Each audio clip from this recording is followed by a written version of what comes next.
Hey guys, welcome back for another episode of the Suited Shootist.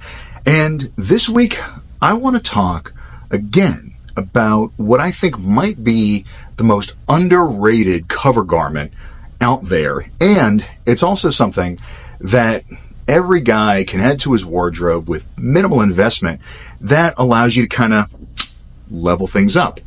And that would be the vest or the waistcoat. Now, I'm not talking about the tech or the finance bro Patagonia vests. I'm not talking about the ones that Caleb Giddings is more fond of, which are kind of more of the outdoorsman style. Definitely not talking about like the photographer or IDPA vests by any stretch of the imagination. No. I'm talking about one that's actually made of, kind of a same type of fabric as you would see in, dress trousers or possibly a sports jacket. And there's a couple of reasons why I think that it has benefit. Number one is going to be the fact that when you look at it, it gives you basically all the benefits of an untucked cover garment. However, being able to leverage those benefits in an environment where an untucked shirt might not necessarily be appropriate. Because, think about it.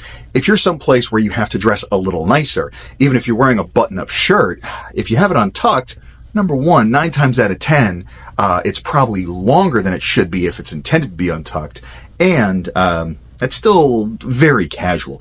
Not to mention the fact there are some places or some circumstances where just an untucked button-up is not a good look, like when you're wearing some kind of sports jacket.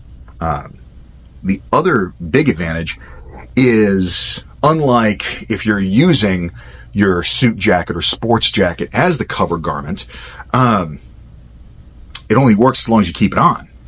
Now, yes, having a vest on is maybe a little bit warmer than not, but, given the fact that, it's sleeveless, it's not lined in the same fashion as a sports jacket, and definitely not lined all the way around, so it's not gonna be as hot or as uncomfortable as a poorly made sports jacket might otherwise be.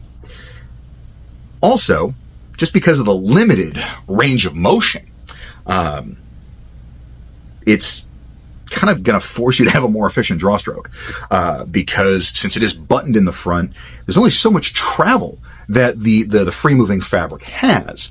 And as such, it allows you to not have to move as far in order to clear the pistol. Now, here's another big advantage that honestly I wouldn't have thought of at all if I hadn't actually started shooting in dress clothes.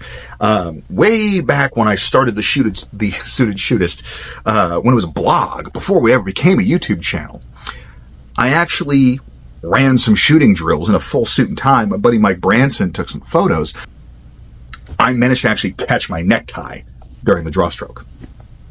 And if you're wearing a vest, most of the necktie is going to be held up against your body underneath the vest. And somebody's going to say, oh, well, that's what tie clips are for. Trust me, if you're running a tie clip, that sucker is just popping off if you catch the bottom edge of your necktie during the draw stroke. So, again, there's some very real advantages here that are worth adding a vest or two to your wardrobe. Have you tried it? I want to hear about that in the comments. Do you have questions on how to wear a vest or what to look for? Put that down there as well. Otherwise, hope it is a fantastic week. Stay dangerous. Stay sharp.